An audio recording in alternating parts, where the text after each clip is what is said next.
8월 첫 주일입니다. 8월 4일 주일 아침 저희들 심판 두 번째 시간입니다. 다음 시간 한 번 더 할 것 같은데요. 오늘 히브리서 9장 27절을 본문으로 해서 공부하도록 하겠습니다. 히브리서 9장 27절입니다. 한 번 죽는 것은 사람들에게 정해진 것이요 이것 뒤에는 심판이 있나니 아멘. 죽는 거 피해갈 사람 없습니다. 성경에 예외적으로 이제 몇몇 분이 죽지 않은 경우가 있습니다. 그런데 나중에 또 죽습니다. 그 사람들도. 그리고 유일하게 죽지 않은 사람은 한 명으로 나옵니다. 에녹이죠. 하나님과 동행하다가 하나님이 불러서 살아서 올라갔습니다. 그거 우리 구원받은 성도가 휴거를 예표하는 거기 때문에 단 한 명만 그렇게 죽지 않고 이 예외가 있기 때문에 원칙이 성립된다고 또 얘기할 수 있습니다. 자, 죽음과 심판은 하나님께서 공평하게 모든 사람들 왕후 장상이라 그러죠. 왕이나 제후나 장군이나 재상들 피해갈 수 없다는 얘기입니다. 큰 자나 작은 자나. 이렇게 죽음 다음에는 심판이 있는데 이 심판을 모르고서 합니다. 예레미야 8장 7절에 가보겠습니다. 예레미야 8장 7절에. 예레미야 8장 7절에 참으로 하늘의 황새는 자기의 정한 때를 알며 산비둘기와 두루미와 제비는 자기의 올 때를 지키거늘 내 백성은 주의 심판을 알지 못하는도다. 아멘. 여기 하늘의 황새, 산비둘기, 두루미, 제비 이거 전부 다 조류입니다. 조류, 새들. 이 공중의 새들. 그래서 어리석은 사람을 혹시 뭐라 그러는지 아십니까? 조두라 그러죠? 새대가리. 그리고 또 물속에서 사는 어리석은 것들의 대표가 물고기들입니다. 그들은 뭐 IQ 측정하면 0.3이라고 이제 얘기하더라고요. 학자들이. 어두. 그리고 땅에는 누가 있습니까? 어리석은 인간들. 그러니까 공중과 물에 땅에 이 어리석은, 근데 그 새들도요 자기 때를 안다 이거예요. 오고 가는 거. 철새들 가을에 강남 갔다가 여름 봄 되면 다시 돌아오는 식으로. 이 새들이 어리석다고, 어리석음에 우린 대명사로 새대가리라고 그러면서 쓰는데요. 한번 마태복음 6장 26절에 한번 가보세요. 이 어리석은 새들도요 이렇게 살아갑니다. 마태복음 6장 26절에 공중에 날짐승들을 보라. 그것들은 씨 뿌리지도 아니하고 거두지지 않으며 곳간에 모아들이지도 아니하되 너희 하늘아버지께서 그것들을 먹이시나니 너희는 그것들보다 훨씬 더 낫지 아니하냐. 아멘. 날아다니는 새들도 알고 있다. 하나님이 먹여주신다는 거. 그리고 하나님의 힘으로 살아간다는 거. 그런데 너희는, 특히 구원받은 성도들아, 너희는 왜 이렇게 염려, 근심, 걱정하면서 살고 있느냐. 그 뜻이죠.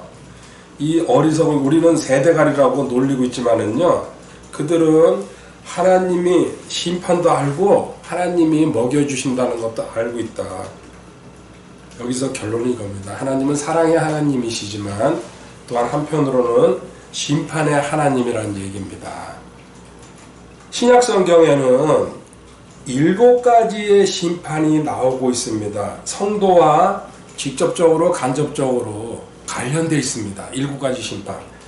이거는 여러 차례 제가 강의를 했습니다. 이 심판을 다 하지는 않을 겁니다. 대표적으로 우리가 기억하는 심판 뭐가 있습니까? 노아 시대 때 자, 죽음과 심판은 같이 간다는 얘기였습니다. 이건 공평합니다.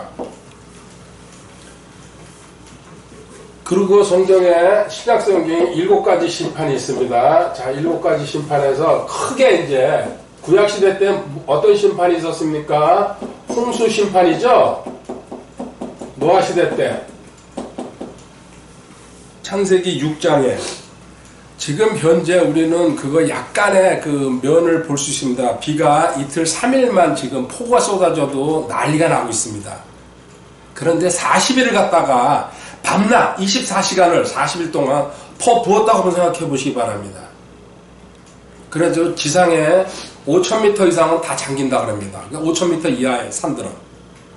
엄청난 거죠. 하나님은 근데 이제 이 홍수 심판을 하지 않는다 그랬습니다. 특히 요새 이제 잘 안 나오는데 지금 중국에 어떻게 되는지 모르겠네요. 엄청나게 비 퍼붓는다 그러더니 이제 마지막 심판이 하나 남았죠. 베드로후서 3장 10절. 홍수 심판은 다시는 일으키지 않겠다고 하나님이 무지개를 갖다가 띄우시면서 약속하셨습니다. 무지개 언약이라고 그러죠. 베드로후서 3장 10절에 그러나 주의 날에 밤이 도둑같이 오리니 그날에는 하늘들이 큰 소리와 함께 사라지고 원소들이 뜨거운 열에 녹으며 땅과 그 안에 있는 일들도 불태워지리라. 아멘. 이제는 불심판이 남았다는 얘기입니다. 싹 다 태워버립니다. 이 지구. 인간들이 만든 이 세상, 쉬운 말로 더럽고 추잡한 이 세상 싹 태워가지고 단 하나도 남기지 않습니다. 깨끗하게 원상태 회복하는 거죠. 옛날 에덴 동산으로. 선하신 하나님께서 하시는 일입니다. 자, 이제 구약에서 그러면은 먼저 살펴보겠습니다. OT 구약에서 심판 핵심 내용만 보는 겁니다. 구약에서 심판. 구약에서는요 단순합니다. 누굽니까? 이스라엘과 이방인들입니다.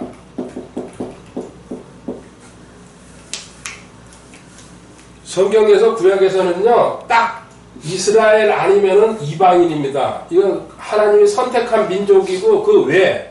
그리고 이제 신약이 되면서 여기 교회라는 게 하나 끼어들어갔죠. 특별한 하나님의 백성들. 자, 이스라엘을 어떻게 다루시는지 보겠습니다. 이스라엘.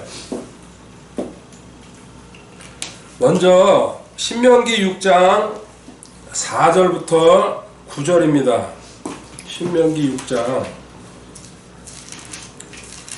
모세오경은 이스라엘 사람들은 필수적으로 암송해야 될 성경입니다. 창출 레민신.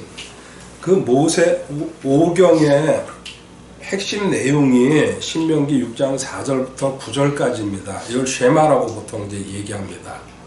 들으라는 얘기죠. 쉐마라는 거 히브리어는. 첫째 4절에 오 이스라엘아 들으라. 주 우리 하나님은 한 주시니 너는 내 마음을 다하고 혼을 다하고 힘을 다하여 주 내 하나님을 사랑하라. 여기까지가 첫 번째 이 쉐마의 첫 번째 내용이 1. 하나님을 사랑하라 이겁니다. 사랑한다는 얘기는 믿음이랑 같죠. 믿어야지 사랑하는 거죠. 그냥 사랑합니까? 그리고 이제 6절부터는요. 이날 내가 내게 명령하는 이 말씀들을 내 마음속에 두고 너는 그것들을 내 자녀들에게 부지런히 가르치며 내가 내 집에 앉았을 때인지 길을 걸을 때인지 누울 때인지 일어날 때인지 그것들을 말할 것이며 너는 또 그것들을 내 손에 메어 표적으로 삼고 내 눈 사이에 두어 이마에 표로 삼으며 또 내 집의 기둥과 내 문에 기록할지니라. 아멘. 자, 두 번째는요. 율법의 하나님 말씀이죠. 순종하라는 얘기입니다. 이게 이스라엘 사람들의 의무입니다. 첫 번째 하나님 사랑하라는 얘기에 지금 현재 말하면 우리 주님 믿으라 똑같은 얘기입니다. 근데 그 당시에 구약에서는 주님이 안 계셨기 때문에 대상이 하나님이죠. 하나님은 어떤 분이시냐. 시편 139편 1절부터 4절까지 한번 가보겠습니다. 시편 139편. 하나님을 사랑하라. 좀 전에 읽은 신명기 6장 4절부터 9절까지는 구약에서 필수적으로 암송해야 될 구절 중에 하나입니다. 시편 139편 1절부터 4절. 오 주여 주께서 나를 살피시고 나를 아셨나이다. 주께서 나의 앉고 일어서는 것을 아시고 멀리서도 나의 생각을 이해하시오며 나의 행로와 나의 눕는 것을 둘러싸심으로 나의 모든 길을 익히 아시오니 보소서 오주여 내 혀의 말 중에 주께서 알지 못하는 것이 단 하나도 없나이다. 아멘. 하나님은 나의 생각 안고 일어서고 내 계획 내가 머릿속으로 계획하는 거 전체 다를 싹 알고 계신다는 얘기입니다. 그래서 하나님 눈에 벗어날 게 없습니다. 내가 마음속으로 공상망상 허상하는 것까지도 알고 계신다는 얘기입니다. 일거수일투족 내 입에서 나가는 말 그 뜻 네가 마음속에 무슨 생각을 갖고 있는지 전체적으로 다 알고 계신다. 그래서 이 얘기를 왜 제가 하냐면요. 내가 하나님을 사랑한다고 고백하고 있어요. 그게 진짜인지 아닌지 하나님은 아신다는 얘기예요. 너 입술로만 하고 있다. 고린도전서 8장 3절에서 이걸 줄여가지고요. 바울 사도가 이렇게 한마디로 얘기하는 겁니다. 구약성경에 지금 읽은 거를. 고린도전서 8장 3절에 그러나 어떤 사람이 하나님을 사랑하면 그분께서도 바로 그 사람을 아시느니라. 아멘. 모든 걸 다 아시는 하나님을 아까 시편 139편에서 봤습니다. 그래서 그 사람이 하나님을 사랑하면 혼으로 사랑하는지 육으로 사랑하는지 영으로 사랑하는지 하나님은 아신다는 얘기입니다. 그래서 우리가 주여 주여 하면서 울고 어쩌고 저쩌고 찬양하고 기도해도 입술로 나오는 사랑일 수 있다는 얘기. 자, 첫 번째 이스라엘 사람들 하나님 사랑하는 게 의무입니다. 의무. 근데 이게 자연스럽게 믿음이 되면 좋죠. 그걸 한 사람들이 구약에 그 아브라함이니 야곱이니 요셉 이렇게 모세 다윗 이런 식으로 흘러가고 있습니다. 두 번째 율법에 순종하라는 얘기 읽었습니다. 아까 어떻게 하라 그랬어요? 아이들을 잘 때든지 일어날 때든지 걸을 때든지 누울 때든지 항상 하나님 말씀을 가르쳐주고 그 다음에 또 어떻게 하라 그랬습니까? 네 이마 가운데다가 신명기 6장 4절부터 9절을 써가지고 작은 종이에다가 써가지고 여기 상자에다 넣어가지고 이마에다 다 붙이다. 봤죠? 우리 이스라엘 사람들. 그 다음에 팔뚝에 왼쪽 팔뚝에다가 이렇게 묶고 다닙니다. 그걸 항상 기억한다는 얘기입니다. 그리고 집 문 앞에다가 문설주에다가 붙여놓으라는 얘기입니다. 들어오면서 나가면서 기억할 수 있게. 다른 사람을 볼 때에 이마에 그렇게 하나님 신명기 6장 4절부터 9절까지 하나님을 사랑하고 율법에 순종하라는 거 언제 어디서든지 기억나게. 그래서 그거 우리가 본보교에서 집에다가 저렇게 말씀 붙이는 겁니다. 저도 안마의자에다가 붙여놨어요. 그 아는 구절에 암송하는 거예요. 히브리서 4장 9, 10, 11절이에요. 근데 계속 봐요. 거기 누운 상태 잠들지 않으면. 그렇게 되고 싶으니까요. 이렇게 율법에 순종해야 되는데 그 율법을 줄인 게 뭡니까? 613가지 명령을 십계명이라고 그러죠. 10가지로 줄여놓은 게. 그거는 이제 단순하게요. 자, 이 율법을 어겼을 때게 먼저 신명기 28장 1절 2절 한번 가볼까요? 28장 1절 2절은 순종했을 때게 율법에 내가 주 내 하나님의 음성에 부지런히 귀를 기울이고 내가 이날 내게 명령하는 그분의 모든 명령을 지키고 행하면 주 내 하나님께서 땅의 모든 민족들 위로 너를 높이 세우시리라. 2절 내가 주 내 하나님의 음성에 귀를 기울이면 이 모든 복이 내게 임하며 너를 따라잡으리. 그러면서 하나님이 복 주시는 방법이 쭉 나옵니다. 자, 율법에 순종했을 때에는 복이 당연히 따라오고 불순종일 때에는 신명기 28장 15절입니다. 그 옆에 15절 그러나 만일 내가 주 내 하나님의 음성에 귀를 기울이지 아니하여 내가 이날 내게 명령하는 그분의 모든 명령과 법규를 지켜 행하지 아니하면 이 모든 저주가 내게 임하고 너를 따라잡으리니. 구약에서는 가차없죠. 복과 저주 뭘로 결론 납니까? 율법에 순종하냐 불순종하냐로 결정됩니다. 이 저주 내용이요 17절부터 끝절까지 계속 나옵니다. 5단계로 이게 가중되면서요. 그런데 우리는 이 율법에 지금 현재 제한을 받습니까? 안 받습니까? 안 받습니다. 왜 안 받습니까? 예수님이 다 성취하셨어요. 그래서 우리 예수님을 믿기 때문에. 갈라디아서 2장 19절 참고로 보고 가겠습니다. 저도 이렇게 연합을 모르고 율법의 성취를 몰랐을 때에는 엉거주춤했어요. 안 지킬라니 부담스럽고, 또 지킬라니 율법은 주님이 성취했다고 그러고. 근데 이제는 확고합니다. 갈라디아서 2장 19절에 내가 율법을 통해 율법에 대하여 죽었나니, 너 옛사람 죽었다. 율법을 지켜야 될 의무가 있는 죽었나니 이것은 내가 하나님께 대하여 살고자 함이라. 죽고 살고 또 나왔잖아요. 그죠? 율법에 대해서도 우리 간단하게 마자세율로 표현했죠. 마귀, 세상, 자율법. 우리 다 죽었다. 거기에 대해서. 죽은 사람한테 율법이 무슨 상관이 있습니까? 새 사람은 율법의 지배를 받지 않습니다. 그렇다고 엉망진창으로 살라는 얘기가 아니죠. 자, 여기서 구약에서 율법에 순종하면 복이고 불순종하면 저주라고 했습니다. 근데 이 율법은 결국은 다 지킬 수가 없습니다. 그래서 구약에서는 율법을 지키지 못하는 것을 죄들이라고 합니다. 지금 말하면 신죄입니다. 이 죄들이 생겼을 때에는 어떻게 해야 됩니까? 구약에서 제사 지내죠. 그렇죠. 제사는 몇 가지가 있습니까? 5가지죠. 레위기 1장부터 7장까지인가요? 번제, 소제, 화목제, 속죄제, 속건제, 이 5가지 제사를 드려가지고 하나님 앞에 용서를 구하는 겁니다. 그런데 이 5가지 제사는 이례적입니다. 이례. 한 번, 그러니까 죄를 질 때마다 제사를 드려야 됩니다. 짐승제사죠?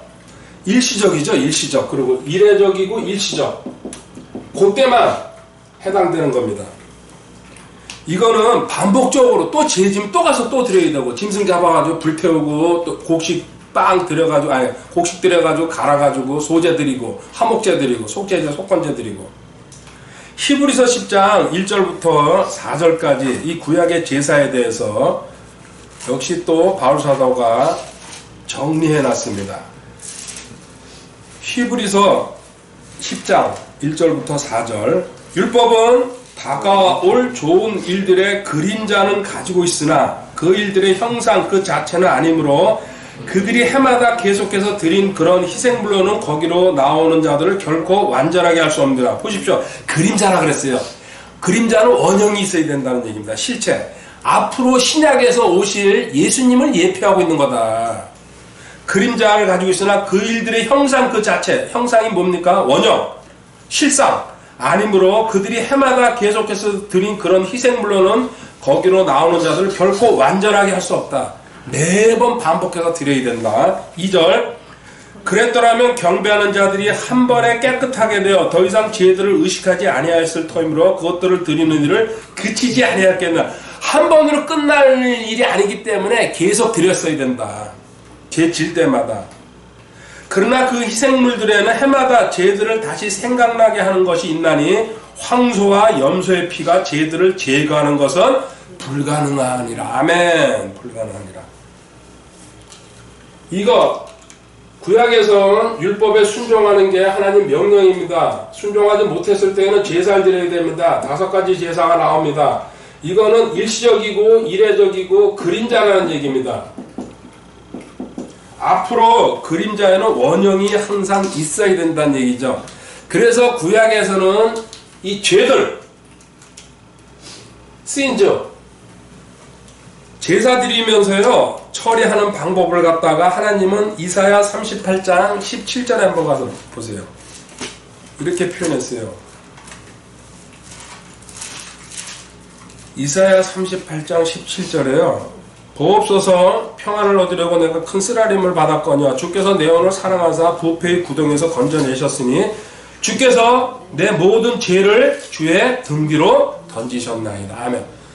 내 죄를 어떻게 해요? 하나님이 등 뒤로 던졌다 하는데 이거 등 뒤로 던져서 없어졌어요? 어딘가 있는 거예요. 날아가든지 없어졌다는 얘기를 안 합니다. 그 다음에 미가서 7장 19절에 한번 가보세요. 미가서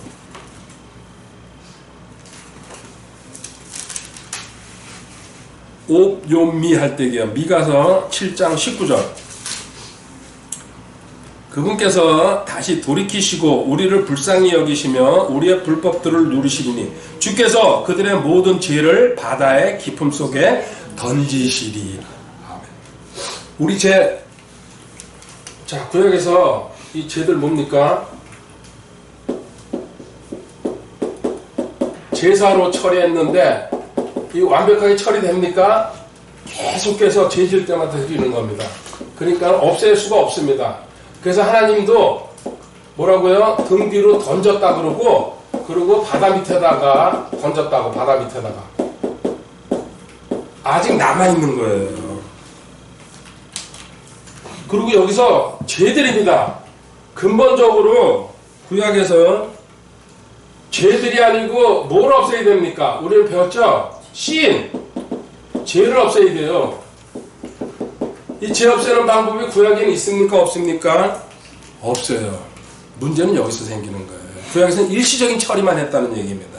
완전한 제거가 필요한데 죄라는 그 어떤 신을 갖다가, 그래서 제사는 신 죄를 처리하지만은 신은 처리를 못합니다. 이 완전한 죄를 없애기 위해서 누가 필요합니까? 예수님이 오셔야 된다는 얘기입니다. 그래서 신약에서 예수님이 반드시 오셔야 될 첫 번째 이유가 여기 있는 겁니다. 구약에서는 어떤 방법으로도 죄 자체를 없앨 수 없었기 때문에, 그래서 예수님이 오셔가지고 이 죄 문제를 처리하시는데요. 또 하나, 이제 이거는 제 개인적인 생각이에요. 만약에 예수님이 안 오셨으면은, 만약이란 생각할 필요는 없지만요, 세상에 어떻게 됐을까요? 이스라엘 사람들 제사 드렸어요. 그 이스라엘 사람들 제사 드리는 게 이방인들한테도 계속 넘어갔을 거예요. 그렇죠? 그러면 전 세계에서요, 전부 다 짐승 잡아가지고 장작불 패가지고 불때를 까립니까? 그렇게 떼면은 얼마나 매연이 올라가겠습니까? 예를 들어서요. 그래서 하나님은 한 분을 갖다가 희생시켜가지고 죄 처리를 갖다가 이제 신약으로 넘어가게 됩니다. 여기서 이방인에 대해서는 그러면은 어떻게 하냐? 이 이방인 처리, 이건 한 군데만 보고 가도록 하겠습니다. 이스라엘 사람들은 이런 방식으로 하나님이 다뤘는데, 이방인들에 대해서 로마서 2장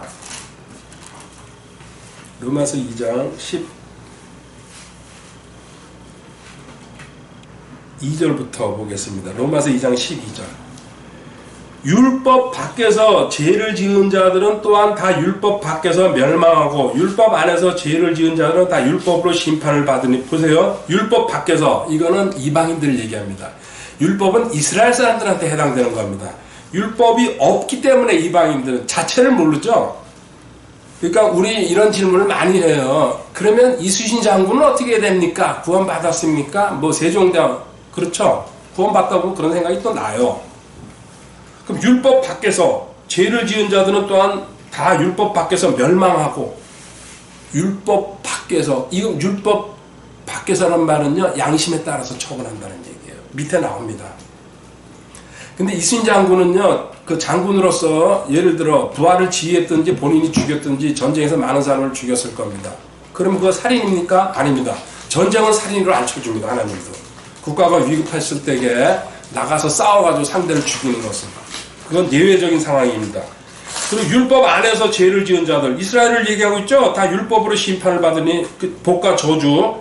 13절, 이는 율법을 듣는 자들이 하나님 앞에서 의롭지 아니하고 오직 율법을 행하는 자들이 의롭게 될 것이기 때문이다. 14절, 율법을 소유하지 않는 이방인들이 본성을 통해 율법 안에 들어있는 것들을 행할 때 이런 사람들은 율법을 소유하지 않아도 자기에게 율법이 되나니. 보십시오.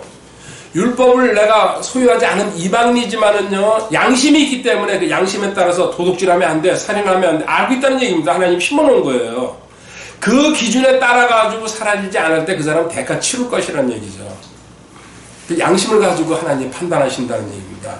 예수님 오기 전에 살았던 세상의 이방인들은, 이런 사람들은 또한 자기 양심이 증언하며 자기 생각들이 서로 고소하고 변명하는 가운데 자기 마음속에 기록된 율법의 행위를 보이느니라. 아멘. 벌써 써놨잖아요. 양심이 근거가 된다. 근데 유일하게 아직 그래도 끝까지 이걸 물고 늘어지는 사람들이 있어요. 지금 이 시대에는 예수님 오신다 하면은 복음을 안 듣는 사람들이 있을 거란 얘기예요. 어디선가. 그 사람들은 양심에 따라서 판단한다는 얘기예요. 근데 그런 일은 거의 저는 없을 거라고 봅니다. 어떤 방식이든지 지금 이 시대에는 복음이 퍼지고 있습니다. 이게 이방인에 대한 처언입니다. 잠시 쉬었다가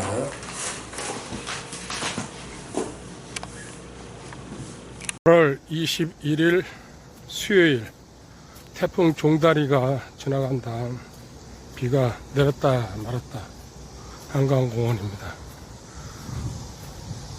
아무도 없습니다.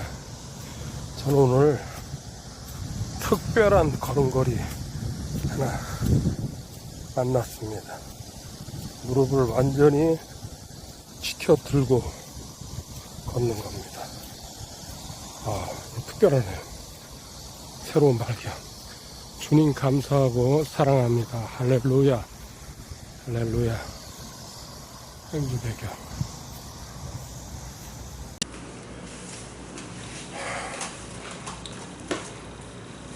구약에서는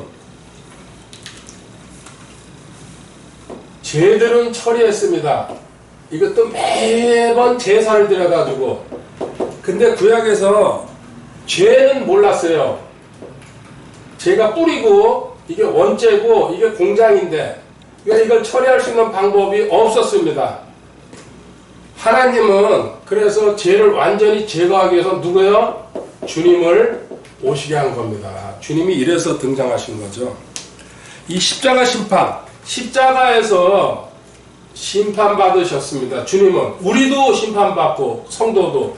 그래서 십자가 심판은 근본적으로 자연인들, 다른 말로 죄인들 심판하시는 겁니다. 요한복음 1장 29절부터 보겠습니다. 구약에서 처리 못해가지고 사람들이 계속해서 제사 드릴 수밖에 없었는데 이제 신약으로 넘어오면서 사도요한을 통해가지고 하나님이 계시를 주십니다. 요한복음 1장 29절에 다음날 요한이 예수님께서 자기에게 오시는 것을 보고 이르되 세상 죄를 제거하시는 하나님의 어린 양을 보라. 아멘. 죄를 제거하시는 씬, 제거, 없애버린다. 도말, 완전히 그냥 없애버렸다는 얘기입니다. 세상 죄를 도말 죄송합니다. 도말 아닙니다. 도말은 구약적인 표현입니다. 죄를 덮었다는 얘기죠. 페인트로 칠해가지고 제거해버리는, 여기서 십자가 심판, 죄 자체를 제거한다. 누가? 주님이. 이게 신약의 핵심입니다. 우리는 이 혜택을 받고 있습니다. 같은 요한일서 2장 2절에 이것을 또 이렇게 표현하고 있습니다. 요한일서 2장 2절. 그분은 우리의 죄들로 인한 화해 헌물이시니 우리의 죄들뿐 아니요 온 세상의 죄들로 인한 화해 헌물이시니라. 아멘. 이 세상의 모든 죄들을 전부 다 가져가신 예수님. 화해 헌물이라는 건요, 주님과 나 사이가 원수였었는데 이거를 터놨다는 얘기입니다. 화평하게, 평안하게 원수관을 갖다가 묶어놓은 겁니다. 주님이 희생되셔가지고. 죄도 제거하시고 주님과 하나님과 나 사이에 가로막혔던 벽을 허신 하나님. 그래서 로마서 5장 8절에 가볼까요? 이런 결론이 나오는 겁니다. 로마서 5장 8절입니다. 우리가 아직 죄인이었을 때 그리스도께서 우리를 위해 죽으심으로, 십자가에서 죽으심으로 하나님께서 우리를 향한 자신의 사랑을 당당히 제시하시느니라. 아멘. 만약에 지금 구약이 계속 흘러왔으면요, 제사 계속 드려야 되고 계속 동물 잡아가지고 가야 됩니다. 그래도 끝없이 그게 반복되는 일인데 예수님이 오셔가지고 십자가에서 대신 심판받으셔가지고 우리 대신, 우리 죄 대신 그래가지고 완전히 죄 자체를 없애버리셨죠. 이게 하나님의 사랑이란 얘기입니다. 깨달으시기 바랍니다. 이거보다 더 큰 게 어디 있습니까? 이렇게 해가지고 이제 5가지로 내용을 내려가 보도록 하겠습니다. 첫 번째, 십자가 심판 언제 일어났냐? 언제입니까? AD 30년에서 33년이라고. 이건 추정하는 겁니다. 지금 현재 달력이 정확하지 않기 때문에 그 당시에 달력이 없었어요. 주님 돌아가실 때게. 그래서 AD 30년에서 33년 정도에 주님이 죽으셨다. 두 번째, 장소는 어디냐? 이건 때, 장소. 두 가지로 나오죠? 하나는 골고다로, 또 하나는 갈보리로. 무슨 얘기일까요? 골고다는 히브리어고 갈보리는 헬라어입니다. 마태복음 27장 33절에는요, 골고다라고 쓰여 있어요. 근데 누가복음 23장 33절에는 갈보리라고 쓰여 있습니다. 자, 마태복음은, 이건 마태복음이죠? 히브리인들을 위해서 쓴 성경입니다. 우리 지금 다 읽고 있지만요, 근본적으로 하나님께서 의도하신 것은 히브리 사람들한테, 이스라엘 사람들한테 깨달아. 그러니까 히브리어로 썼어요. 그 골고다라는 내용은.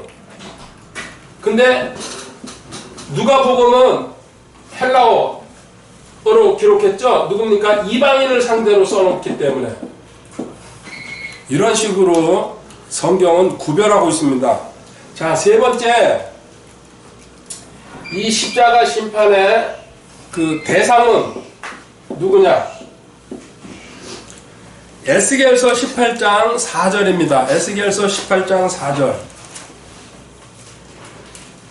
할렐루야. 겔 18장 4절입니다. 겔 18장 4절. 보라, 모든 혼은 내 것이라. 아버지의 혼과 마찬가지로 아들의 혼도 내 것이니 죄를 짓는 혼, 그 혼은 죽을지니라. 혼이 죄를 짓는데요, 죄를 짓는 혼, 그 혼은 죽음이라는 얘기입니다. 대상, 혼이 죄를 짓는데 죄의 대가는 사망이다. 그런데 이거를 누가 해결했죠? 주님께서 친히 나무에 달려 자신의 몸으로 우리의 죄들을 지셨으니 이것은 죄들에 대해 죽은 우리가 살아서 의에 이르게 하려 하십니다. 아멘. 대신 주님이 죽으셨다는 것. 대신 죄를 짓는 혼은 죽어야 되는데 주님이 대신 죽으셨다는 것. 자, 네 번째로 내려가겠습니다. 근거. 자, 주님이 이렇게 말씀하셨습니다. 요한복음 5장 24절. 이제 신약에서는, 구약에서는 좀 전에 얘기했습니다. 이스라엘 사람들은 하나님을 사랑하고 하나님을 사랑한다는 건 믿는다는 얘기입니다. 그 다음에 율법에 순종해야 됩니다. 이방인들은 양심에 따라서 하나님이 판단했지만요, 신약으로 넘어와서 모든 죄를 십자가에서 심판하신 하나님께서 뭘 근거로 남기셨냐면요, 요한복음 5장 24절. 진실로 진실로 내가 너희에게 이르노니 내 말을 듣고 또 나를 보내신 분을 믿는 자는 영존하는 생명이 있고, 영원히 산다는 얘기죠. 영생. 또 정죄에 이르지 아니하려니 사망에서 생명으로 옮겨졌느니라. 아멘. 나를 믿는 자, 뭘 믿어야 돼요? 사장생. 내가 십자가에서 너의 죄를 대신해서 죽고 장사되고 3일 만에 부활하셨다는 이 사실을 믿을 때에 넌 영생이 있고 정죄에 이르지 아니하며 사망에서 생명으로 옮겨졌다고. 그래서 바울 사도가 이렇게 또 한 줄로 정리합니다. 고린도전서 16장 22절. 이거 제가 언제 써먹는다고 그랬죠? 요새 와서는 이제 잘 안 하는데요. 고린도전서 16장 22절. 어떤 사람이 주 예수 그리스도를 사랑하지 아니하면 그는 주께서 임하심으로 저주를 받을지어다. 제가 만우잔날 이 말씀을 많이 보냅니다. 안 믿는 사람들한테. 저는 안 합니다. 인간관계가 끊기는 경우도 있더라고요. 이게 바꾸세요. 이 저주는 무슨 뜻이죠? 첫 번째, 살아있으면 대환란 속으로 들어갈 것이고, 두 번째, 대환란을 거쳐도 너는 지옥으로 들어간다. 그 얘기죠. 저주를 받을지 대놓고 써놨어요. 자, 이 결과. 결과가 어떻게 됩니까? 다섯 번째죠. 십자가 심판에 대해서, 때에 대해서, 장소에 대해서 대상, 근거, 결과 보고 있습니다.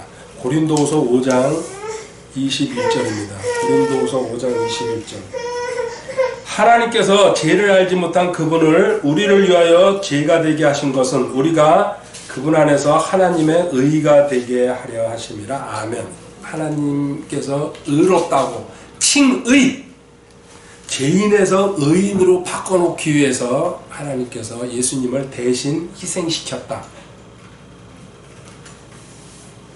여기서 두 가지만 기억하시면 됩니다. 자, 여기 한번 보세요. 첫 번째, 이 십자가 심판이 출발입니다. 이게 가장 중요하죠? 기초죠? 자, 결과. 신, 죄입니다. 구약에선 처리할 수가 없었던 문제입니다.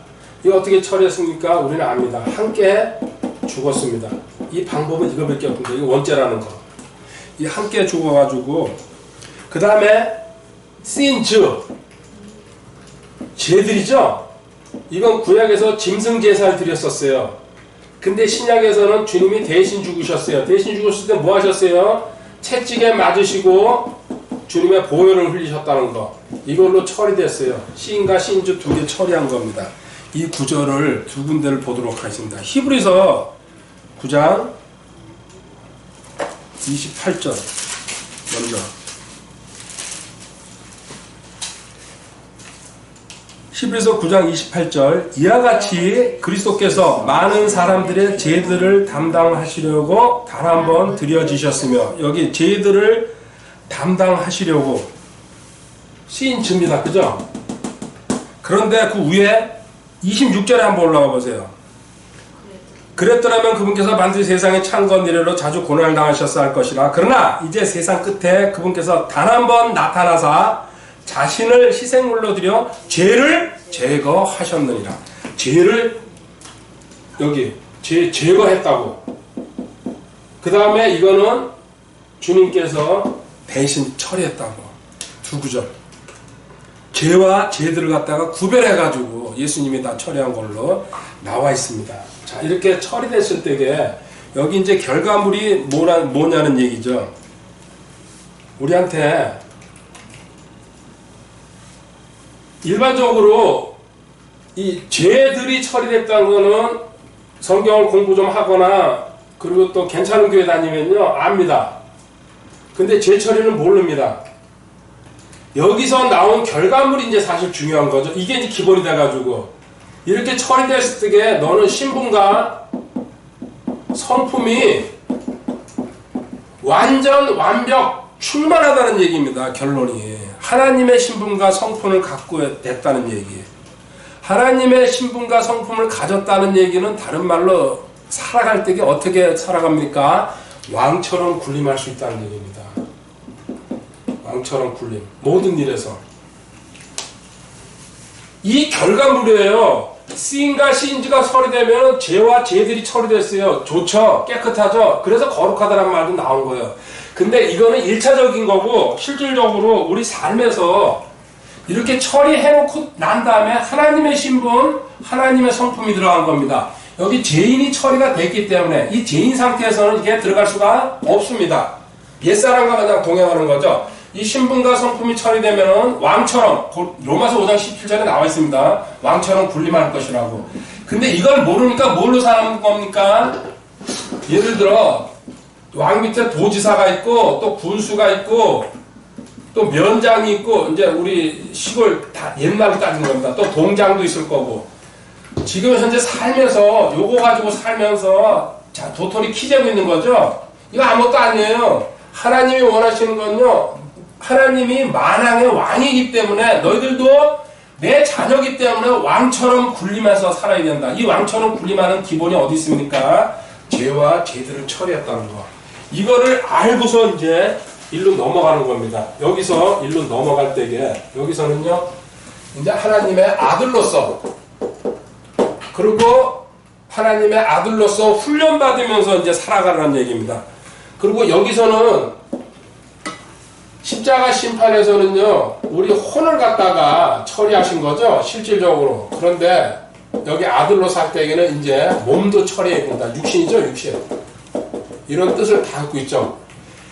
매일 자기를 심판해야 된다. 예레미야 5장 1절부터 5절 보겠습니다. 예레미야 5장.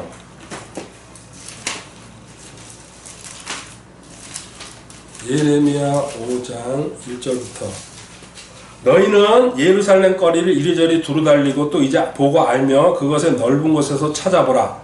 만일 너희가 판단의 공의를 집행하며 진리를 구하는 사람을 하나라도 찾을 수 있거나 혹은 거기에 그런 자가 있다면 내가 예루살렘을 용서하라. 여기 몇 명이에요?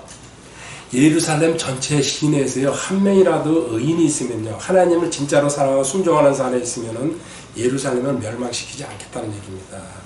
이 땅에서 꼭 한 사람이 필요합니다. 대한민국 여기 수도 서울에요, 한 명의 하나님의 사람이 있다 그러면요, 하나님은 심판을 도래할 수 있다는 얘기죠. 그런데 어떻게 됩니까? 비록 그들이 말로는 주께서 살아계신다 할지라도 참으로 그들은 거짓으로 맹세하니라. 입술로만 살아있다. 예루살렘 이스라엘 사람들이 얘기하는 거죠.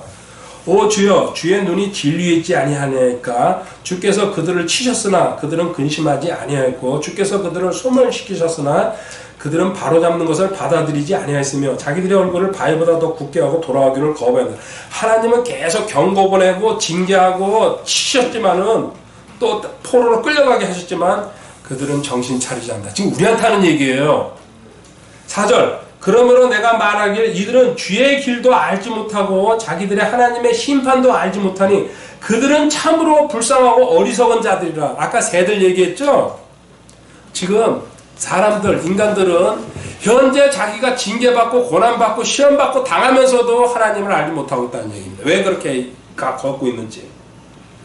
그런데 5절에요. 내가 위대한 자들에게 가서 그들에게 말했죠. 위대한 자들은 뭐예요? 세상에 계급도 있고 배웠다 그러는 사람들. 그들은 주의 길과 자기들의 하나님을 심판을 알았도다. 입술로 알았도다 합니다. 하였으나 이들도 다같이 멍에를 꺾고 결박들을 끊어버린다. 멍에를 꺾고 결박들을 끊어버렸다는 얘기는 무슨 뜻입니까? 멍에는 뭡니까? 소들이나 당나귀 이런 것들이 지고 있는 겁니다. 고삐 풀린 망아지가 돼가지고 더 많이 배웠다는 자들이나 더 높은 자들도 개판으로 살고 있다는 얘기입니다. 하나님은 6절에 어떻게 처리하십니까? 그러므로 숲에서 나오는 사자가 그들을 죽이고 저녁 때 이리가 그들을 노략하며 표범이 그들의 도시들을 노려볼 텐지요. 거기서 나오는 자마다 갈기갈기 찢기리니 이는 그들이 범법이 많으며 그들의 타락이 늘어났기 때문이라. 아멘. 마귀가 또 세상이 자아가 율법이 너희들 갈기갈기 찢어버릴 것이라고 이런 무서운 얘기를 하고 있습니다. 자, 우리 삶에서 이걸 건너오겠습니다. 십자가 심판으로 주님이 대신 죽으셨고 또 함께 죽으셔가지고 우리 죄 문제 처리해 주신 다음에 신분과 성품을 넣어주시고 하아주죠. 주님의 형상으로 넣어주시고 왕처럼 군림하게 살기 위해서 이 왕처럼 군림하면서 살기 위해서는 뭐가 필요합니까? 훈련이 필요하다는 얘기입니다. 그래서 훈련이 필요하기 때문에 매일 자기를 심판하라는 얘기입니다. 심판한다는 얘기는 자기를 살핀다는 얘기입니다. 매일 분별하라. 첫 번째, 여기 때라 그랬습니다. 여기 때 언제입니까? 내일입니다. 내일 자기를 살피라. 고린도전서 11장 31절 32절입니다. 고린도전서 11장.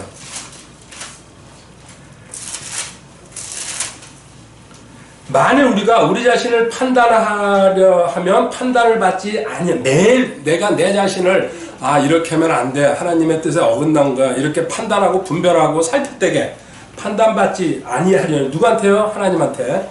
32절 우리가 판단을 받으면 만약에 너 판단을 받았으면 우리가 주께 징계를 받았나니.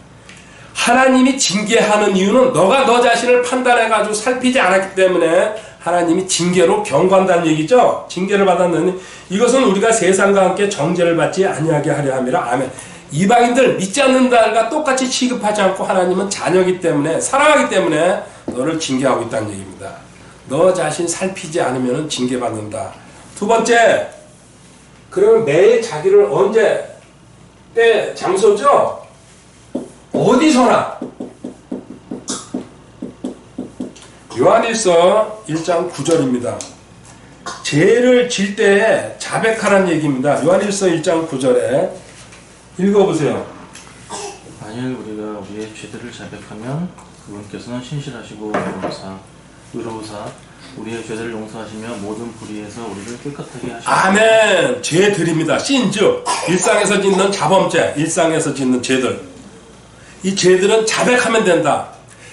구약에서 제사 지냈듯이, 동물 제사 지냈듯이 자백하지 않았을 경우에 그 대가는 잠언 19장 16절 가볼까요?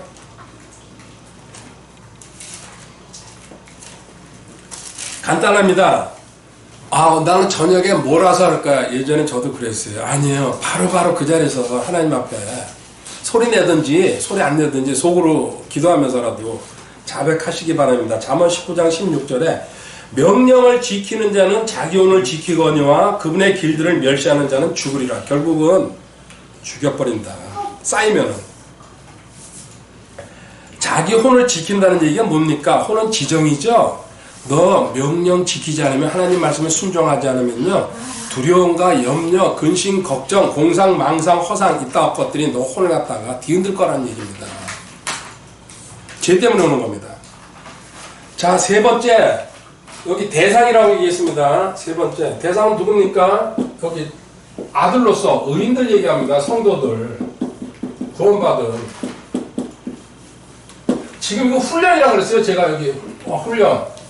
왜? 왕처럼 군림해서 살려면 이 훈련을 받아야 된다. 매일매일. 잠언 11장 31절에 가보세요. 잠언 11장 31절에 보라, 의로운 자는 땅에서 보응을 받을 것이요, 의로운 자는 아무 일도 없을 것이 아니오고 의로운 자도 심는 대로 거둔다는 얘기입니다. 보응받는다는 게 뭐야? 대가 치른다는 얘기죠. 그래서 의로운 자가 저지른 일은 땅에서, 육신적으로 한 거는 전부 다 땅에서, 육신적으로 제가 열심히 했어요. 그 부분 땅에서 보응 대가 받고 있다는 얘기입니다. 저 살려주고 계시잖아요. 잘못한 거 징계받고, 영적으로 한 것만 하늘에서 인정해 줍니다. 하늘나라로 올라왔을 때.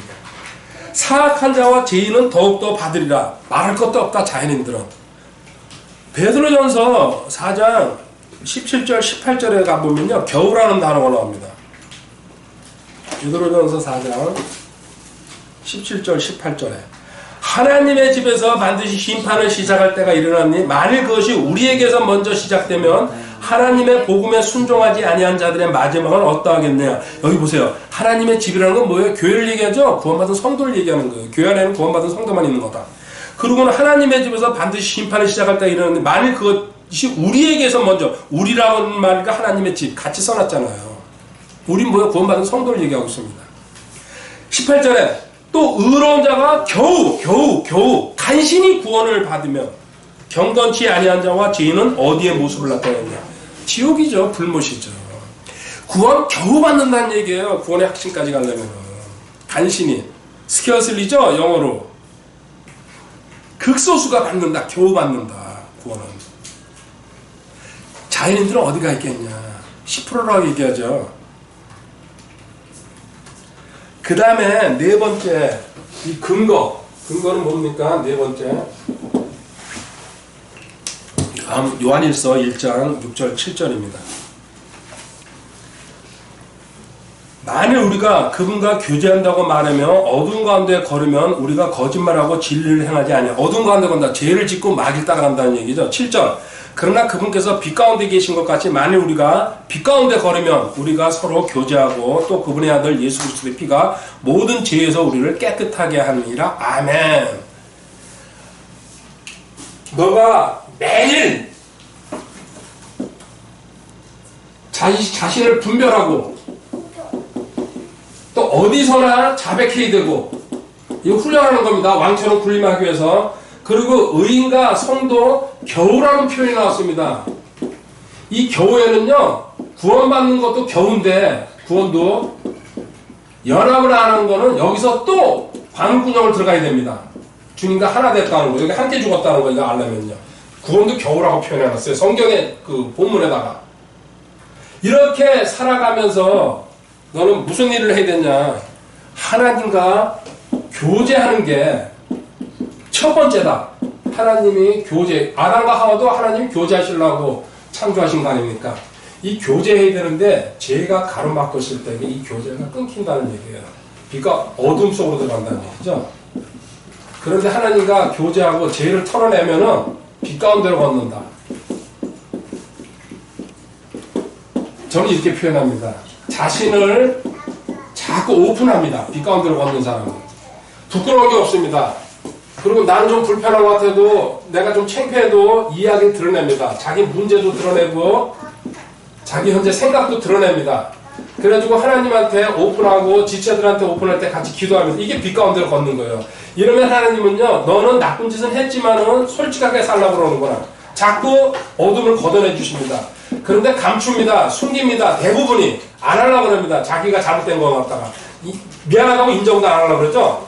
이게 어둠 속에 들어가는 거예요. 죽음으로 들어가는 거예요. 그 얘기하는 거예요. 이렇게 하나님과 교제하면서 빛 가운데로 걷지 않으면은 너 첫 번째 평안이 사라질 것이다. 그리고 마음속에서 기쁨이 없어져요. 이거 겪어본 사람들 알 겁니다. 그리고 하나님이 상급을 깎아가기 시작합니다. 내가 지금까지 헌신한 거. 대표적인 거예요. 평안, 기쁨, 상급. 이거 없어진다. 이런 삶으로 들어가고 싶으면 어둠 속으로 계속 걸어라.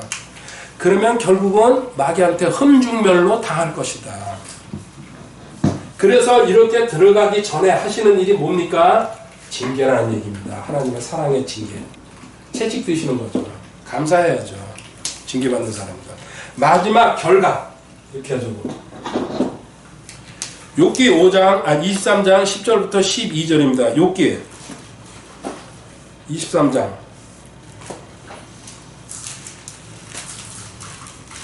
유명한 말씀 중에 하나죠. 욥기 23장 10절.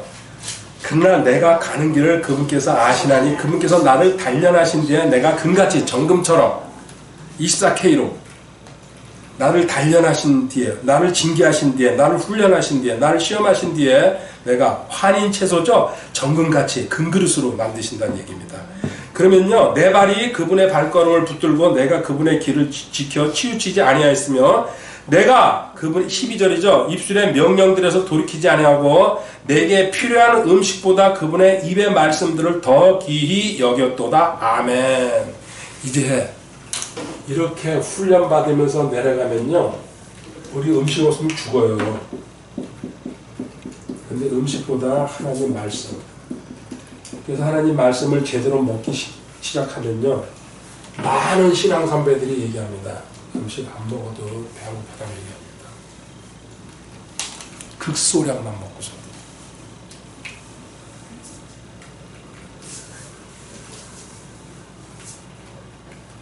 최종 결론 내겠습니다. 구약은 제가 지었죠. 이스라엘과 이방인들 다루는 방법을 봤습니다. 거기서 필요한 게 뭐였습니까? 죄들은 제거했지만은 제사로 죄는 제거하지 못했습니다. 그래서 신약에서 예수님이 오신 겁니다. 십자가에 올라가셨습니다. 자연인들과 죄인들을 심판하기 위해서 이 죄를 제거하기 위해서 보라 하나님의 그 어린 양을 보라고 요한복음 1장 20 죄를 제거하는 죄를 지고 가는 게 아닙니다. 개혁성경에 그렇게 써놨습니다. 잘못된 번역이죠. 죄를 완전히 제거하시는 주님. 그리고 결론은 이 끝에 가서 죄와 죄들을 몽창 다 없앴습니다. 십자가에서. 이 사실을 믿을 때에 너는 신분과 성품이 확고해지면서 지금 들어와 있는 겁니다. 믿지 못하는 겁니다. 내 생활 속에서 안 나오고 있습니다. 확고해지면서 너는 왕처럼 군림하는데 이 왕처럼 군림하기 위해서 필요한 게 뭡니까? 매일매일 너는 자기를 심판해야 된다. 자기를 심판한다는 얘기 살피란 얘기죠. 매일입니다. 매 시간 언제 어디서든지. 그리고 자백하라. 문제가 생겼을 때에 사실은 다 처리됐습니다. 이거 분별하고 자백하라는 얘기는요, 투자하라는 얘기입니다. 두잉이죠, 두잉. 이 과정을 거쳐야 됩니다. 그 다음에 의인과 성도들도 겨우 구원받는데 이 교회에서 또 바늘구멍을 들어가는 사람들이 연합에 들어가는 거다. 연합이라는 건 다른 말은 뭐예요? 주님과 함께 씬. 이거 함께 처리됐다는 거. 로마서 6장 10절 11절에 나오는 내용이에요. 그래가지고 너 함께 처리돼가지고는 이제는 거룩한 자로서 근본적으로 살아갈 수 있다는 거. 여기서 일로 넘어가는 것도 힘들죠. 그리고 매일 생활 속에서 하나님과 교제하면서 걸어야 되는데 죄를 자백할 때에 걸어야 되는데 이렇게 못할 경우에 너 안에서 평안이 없어지고 기쁨이 없어지고 그리고 하늘나라의 상급은 계속 깎여 내려간다. 그러고는 어둠 속으로 들어가가지고 결국은 마귀한테 끌려 들어가서 흠중멸로 너는 멸망의 단계로 들어갈 것이다. 그리고 이렇게 살다 보면은 하나님의 말씀이 귀하다는 거는 점점 더 붙들게 되고 내 마음 집에다 써붙이게 되고 필요한 거는 위에다가 붙여놓고 읽고 보고 계속해서 같은 한 말씀을 갖다가 먹는 것보다도 이게 더 좋다는 얘기입니다.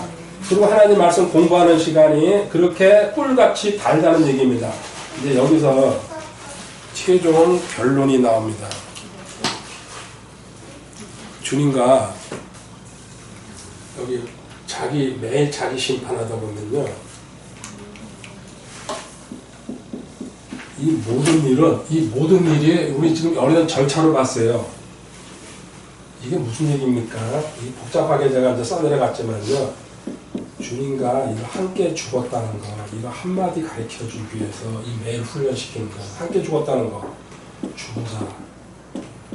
이걸로 끌어내리시기 위해서 이 과정을 두신 거예요. 과정 없이 얘기했죠? 그 하나님은 패턴으로 일하시는데 먼저 너 믿음 있어야 된다. 그 다음에 믿음 가지고 믿음은 역임도 들어가는 겁니다. 그 다음에 투쟁이 들어가야 된다. 두잉이죠? 네가 막 노력하는 거다. 육신적으로. 근데 결과가 어떻게 됩니까? 실패다. 이게 패턴이에요. 우리 그 사람들한테 적용하는. 이 실패를 겪고 이거 하면서 계속 겪어요. 어떤 날은 잘 돼요. 이거 매일 하고 어디서 자백해요. 기도도 잘 나오고 금식도 하고. 근데 어떨 때는 안 돼요. 이 과정을 계속 돌아가는 거예요. 실패 겪지? 실패 겪다 보면은 결국은 주님과 함께 죽었다는 이 결론으로 가야지 이게 해결됩니다. 그리고 그때 믿어질 때에 죽은 자라는 게. 이 죽은 자는 뭘로 사는 겁니까? 그렇죠. The face of the Son of God. 갈라디아서 2장 20절입니다. 이거 읽고 끝내겠습니다. 일로 하나님은 유도하시기 위해서 인도죠. 유도가 아니에요. 갈라디아서 2장 20절. 내가 그리스도와 함께 십자가에 못 박혀 있으나 그럼에도 불구하고 사노라. 그러나 내가 아니요 그리스도께서 내 안에 사시리라. 나는 지금 내가 육체 안에서 사는 삶을 나를 사랑하사 나를 위해 자신을 주신 하나님의 아들의 믿음으로 사느라. 아멘. 하나님의 아들의 믿음인데 그 전제 조건이 뭡니까? 제일 앞에 내가 그리스도와 함께 십자가에 못 박혀 있으나 그리스도와 함께 시인 처리된 원죄가 없어진 그 상태가 죽은 자입니다. 그때 아들의 믿음이 나온다는 얘기입니다. 아들의 믿음이 나오면 어떻게 되는 거예요? 왕처럼 군림하면서 산다는 얘기예요. 오늘 여기까지입니다.